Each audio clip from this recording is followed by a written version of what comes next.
جی السلام علیکم، ایک دفعہ پھر آپ سب کو خوش آمدید کہتے ہیں علماء کرام یہاں پہ موجود.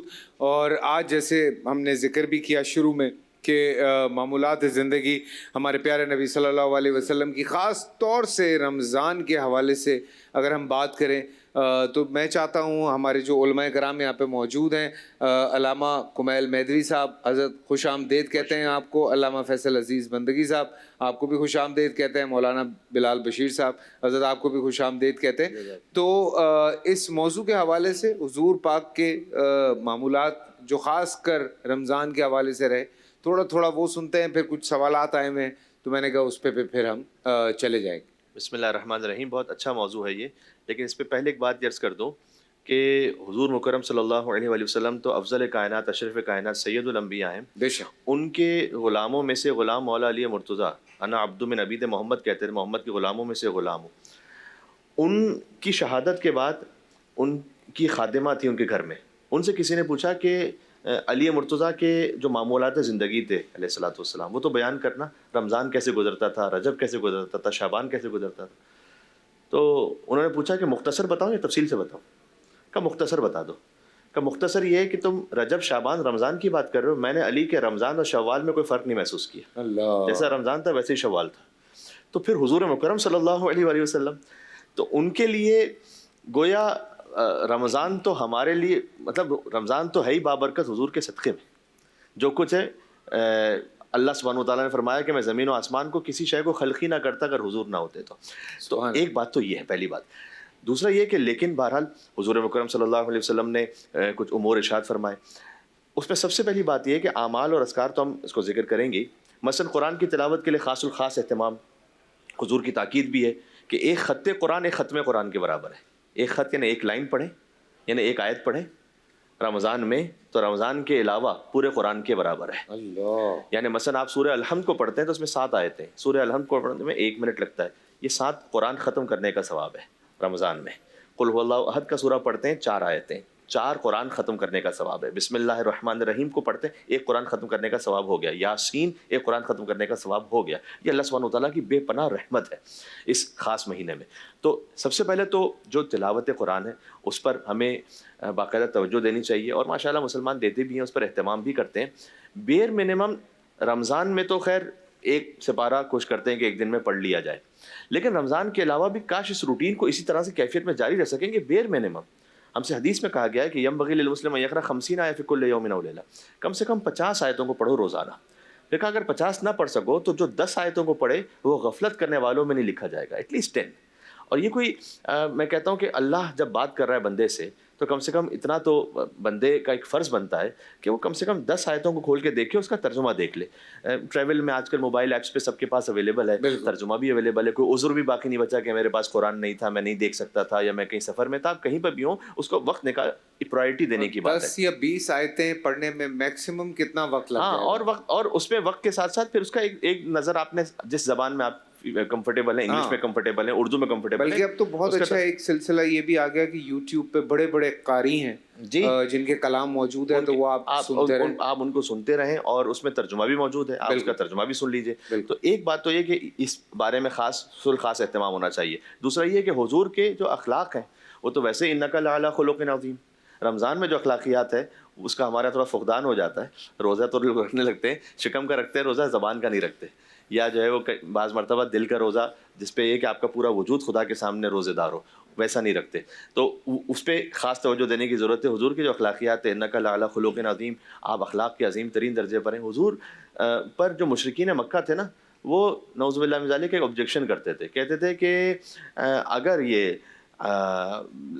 جو انسان جس کو اللہ تم کہہ رہے ہو کہ نبی بنا کے بھیجا ہے، علی رجل من القریتین عظیم لولا نزل هذا القرآن علی رجل من القریتین عظیم، اگر یہ کسی بڑے امیر انسان پہ نازل ہوا ہوتا نا، کوئی بڑا آدمی ہوتا بظاہر، تو ہم مان لیتے. اللہ نے اس کا جواب دیا. ہاں انہوں نے یوں کہا، اللہ نے اس کا جواب دیا. اللہ نے کہا کہ ان سے بڑا کون ہے؟ تم بڑائی کی ڈیفینیشن نہیں صحیح سمجھ رہے. بڑائی کی ڈیفینیشن یہ کہ انک لعلی خلق عظیم، یہ اخلاق کا چونکہ عظیم ترین ہے لہذا سب سے بڑا ہے. واہ. تو یہ ایک تو اللہ تعالیٰ نے اس کا پیرامیٹر ہمیں بتلایا کہ بڑائی کا معیار کیا ہے. اس میں سب سے پہلی بات ہے اخلاق. اور پھر خود مولا علی مرتضیٰ کرم اللہ وجہہ ان سے پوچھا گیا کہ حضور کے اخلاق تو ذرا ڈیفائن کیجیے گا، بتلائیے گا. تو نے کہا تم اللہ کی نعمتیں مجھے شمار کر سکتے ہو؟ کہا نہیں، ہم تو نہیں کاؤنٹ کر سکتے. اللہ نے قرآن میں کہا قل متاع کہ ان تعودوا نعمت اللہ لا تحصوها، اگر اللہ کی نعمتوں کو کاؤنٹ کرنا چاہو گے نہیں کر سکتے. کہا اللہ کی نعمتوں کو تم کاؤنٹ نہیں کر سکتے، جبکہ اللہ نے کہا قل متاع الدنیا قلیل، نعمتیں جو ہم نے دی نا بڑی قلیل سی ہیں. تو جب تم قلیل کو کاؤنٹ نہیں کر سکتے تو ہم عظیم اخلاق کو کیسے کاؤنٹ کر سکتے جو عظیم ہے؟ تو جو معیار ہے ہمارے پاس وہ تلاوت قرآن، رات کی جو خاص نماز جو فقہ جعفریہ میں فرادہ کی نیت سے پڑھی جاتی ہے، برادہ اہل سنت میں وہ جماعت کی نیت سے پڑھی جاتی ہے. بہرحال اس میں ایک فقہی اعتبار سے ایک تھوڑا سا ڈفرینس ہے، لیکن بہرحال نافلۃ اللیل تو ثابت ہے کہ جو فرادہ نماز ہے وہ اپنے مقام پر ثابت ہے، وہی 20 رکعت ہے. تو حضور کے معمولات میں یہ بھی تھا. پھر جہاں کہیں ضرورت پڑ گئی وہاں غزوہ بدر بھی رمضان میں ہوا، وہ بھی تو حضور کی سیرت ہی ہے نا، رمضان ہی کی سیرت ہے. اس کا مطلب ہے کہ جہاں عدو اللہ کے مقابلے پر اللہ کا حکم آ جائے تو وہاں میدان جنگ میں آنا رمضان میں وہ بھی سنت رسول ہے. اس کا بھی رسول اللہ نے خاص اہتمام کیا. 17 رمضان مبارک جو ہے نا وہ روز فتح غزوہ بدر ہے، تو اس کے لیے بھی. اس کا مطلب کیا ہے؟ اس کا مطلب آپ خلاصہ کر لیں ساری بات کا تو یہ ہے کہ حضور ہے محض عبد خدا، جو اللہ نے چاہا جس وقت جیسا چاہا وہ انہوں نے کر دیا. انہوں نے اللہ نے چاہا کہ آپ رمضان میں جنگ کیجئے، غزوہ لڑیے، انہوں نے غزوہ بھی لڑ لیا. اللہ نے سارے پیرامیٹر سیٹ ہوئے ہیں. جی بالکل. تو حضور نے اعتکاف بھی فرمایا. بالکل، یہ حضور کے معمولات زندگی میں بڑی اہم بات ہے. میں اسی لیے آہستہ آہستہ چاہ رہا ہوں کہ تو یہ سارے وہ ٹاپکس ہیں جو میں نے مختصر آپ کی خدمت میں بیان کر دی. جی فیصل صاحب. حضرت رمضان المبارک میں رسول اکرم علیہ الصلوۃ والسلام کا جو معمولات تھے اس میں ایک فرق آتا تھا، اور وہ فرق ایک دعا سے بھی ظاہر ہوتا ہے کہ ابھی رمضان المبارک شروع نہیں ہوا، رجب کا چاند نظر آیا تو دعا ہوتی تھی کہ اے اللہ رجب کو ہمارے لیے بابرکت بنا دے، شعبان کو ہمارے لیے برکت والا بنا دے، ہمیں رمضان المبارک سے ملا دے. اس کا مطلب یہ ہے کہ رمضان المبارک کے آنے سے 2 ماہ قبل اس کا انتظار ہو رہا ہے. جب کسی چیز کا انتظار ہو رہا ہے تو پھر اس کے آنے کے بعد معمولات میں فرق تو آئے گا. بالکل. اب وہ ماہ مقدس نظر، اس کا چاند نظر آیا. چاند نظر آتے ہی ایک تو معمولات کا وہ فرق ہے جو قدرت کی جانب سے ہے، اللہ کے حکم سے. وہ فرق کیا ہے؟ اے بندو تم اللہ سے جنت چاہتے ہو، ہم جنت کے سارے دروازے کھول دیتے ہیں. سبحان. رمضان المبارک کا چاند نظر آیا، جنت کے دروازے کھل گئے. تم جہنم سے اللہ کی پناہ چاہتے ہو، جہنم کے دروازے ہم بند کر دیتے ہیں. تم یہ چاہتے ہو کہ تھوڑی سی محنت کرو زیادہ اجر مل جائے، تو اب ہم ایک کام کرتے ہیں، تم نفلی عبادت کرو، ہم اپنے ہاں اس کو فرض میں لکھیں گے. تم فرض ادا کرو، اس کا اجر و ثواب ہم 70 گنا کر دیں گے. 70 گنا کا مطلب 69 + 1 نہیں، 70 گنا کا مطلب کاؤنٹ لیس، اس کو ہم تمہارے تصور سے زیادہ کر دیں گے. پھر یہ تو ہے قدرت کی طرف سے ایک انتظام. اب رسول اکرم کے معمولات، رسول اکرم علیہ الصلوۃ والسلام کے معمولات میں سے ایک تو رمضان المبارک میں قرآن کا دور جبریل امین کے ساتھ کرنا. بالکل بالکل. یہ معمولات کا ایک فرق تھا. پھر یہ کہ رسول اکرم علیہ الصلوۃ والسلام نے تہجد کی اس طرح تاکید نہیں کی جس طرح فرض نمازوں کی تاکید کی ہے. تہجد کی اہمیت، اس کی فضیلت، لیکن آقا دو جہاں نے سحری کے لیے جس طرح تاکید کی ہے وہ یہ بتاتی ہے، وہ تاکید یہ بتاتی ہے کہ اب یہ عام سال بھر کی راتوں میں اٹھ کر تہجد ادا کرنا یہ ویسی بات نہیں ہے، یہ کوئی خاص بات ہے کہ اس میں اٹھ کر اگر کھجور بھی کھا لوں گا تو اللہ کو راضی کرنے والوں میں شمار ہو جاؤں گا، اللہ کو راضی کرنے والوں کی قطار میں لگ جاؤں گا. پھر ایک رسول اکرم علیہ الصلوۃ والسلام نے ایک ڈسپلن قائم کیا کہ سحری کیے بغیر بھی اگر روزہ رکھو گے ہو جائے گا، لیکن سحری کرو. کیوں؟ تمہیں بھوک نہیں لگ رہی لیکن کھاؤ، اور جب دن میں روزے کے وقت بھوک لگ رہی ہو نہ کھاؤ. اس کا مطلب ہے اپنی زندگی کے اندر ایک نظام وضع کرو جی کہ میرا رب کہے گا کرو تو میں کروں گا، میرا رب کہے گا رک جاؤ میں رک جاؤں گا. تو یہ عادت ڈالو، اور اس عادت کو مزید پختہ کرنے کے لیے سال بھر آپ جسم کی غذا کی طرف توجہ رکھتے ہیں. اب سال میں 1 مہینہ آپ جسم کی غذا سے توجہ ہٹا لیں